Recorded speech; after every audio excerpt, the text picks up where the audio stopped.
I call this presentation the art of the connection, because it truly is an art for you to make quality connections as you travel around in your business. The important thing to understand about connections, though, is that it's more than making just a sale. And we're going to talk a little bit about why that's such an important concept. Think about how many times you've walked into a business event and you could just feel that everyone in the room looked at you like you were their next prey. You know, that's a feeling that we often get when we go to networking events. You know, and of course, back when I was a practicing attorney, I mean, we used to use the phrase, you eat what you kill, and that just completely set the mindset in place for, you know, that prey mentality.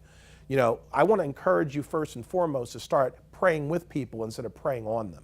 That's probably the first thing I would tell you, is the mentality that you have to have if you want to be effective at building your business through relationships. Now, we use terms like business networking, relationship marketing, all those types of things. But the truth is that what you're really doing when you're effectively making connections is you're building relationships. I wanted to talk broadly first about our economic development strategy. As many of you know, we have just transitioned into a really public-private format in terms of our economic development.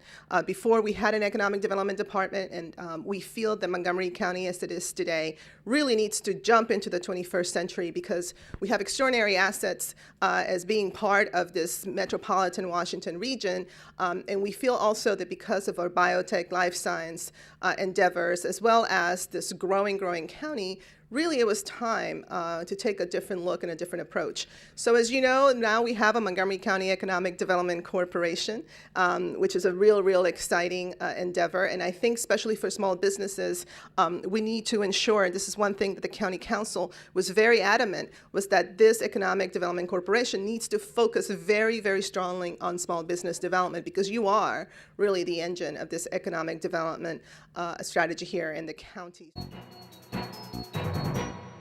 All of us are very much interested in small business. So let me just tell you a little bit about my history in the United States Senate. I was elected in 2006, started 2007, and I lobbied to get on several committees. I wanted to be on the Senate Foreign Relations Committee, and today I'm the senior Democrat on that committee because of my interest in foreign policy and human rights, and to try to take U.S. values of good governance and to try to spread that globally, because I think it's in the United States security interest.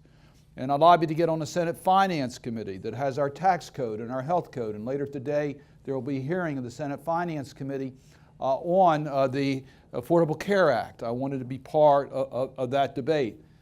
And I lobbied to get on the Environment and Public Works Committee that deals with the Chesapeake Bay, that deals with our infrastructure because of the importance to our state. But one of the committees I lobbied to get on, it was not a lot of competition, I want to let you know that. But I asked the majority leader that I wanted to serve on this committee, and I have since my first day in the United States Senate. And that's the Small Business and Entrepreneurship Committee. I wanted to serve on that committee because I understood how important small businesses were to the economy of our nation. But I also understood how important it was to Maryland. People look at Maryland and say, oh, you got these big companies. Well, how do you think these big companies became big companies? It's because they had the foresight to work with smaller companies, with entrepreneurs who developed better ways to do things, and it led to the job growth in our country. So that gives us a little bit of perspective about how big the marketplace is outside of the U.S. So I want to talk for a couple minutes about some of the benefits of exporting and why you might want to consider it as a company. So the first one I want to get to is one of my favorites always is about revenue diversification, because revenue diversification and growth are key fundamentals to the success of a business as far as I'm concerned. I've seen it played out many different ways, but at some point in time, too many eggs in one basket, as old as that saying is still true. And so even if your eggs are in the basket of the federal government or this marketplace here, which is a strong, robust marketplace, we do know that over time there have been hiccups. You know, we've had sequestration, for example. We've had a government shutdown. So even our most reliable sources of revenue can sometimes have a blip in them. And depending on how strong you are positioned as a small business, that blip is a blip or it's a big, big bump that you have to face and get over.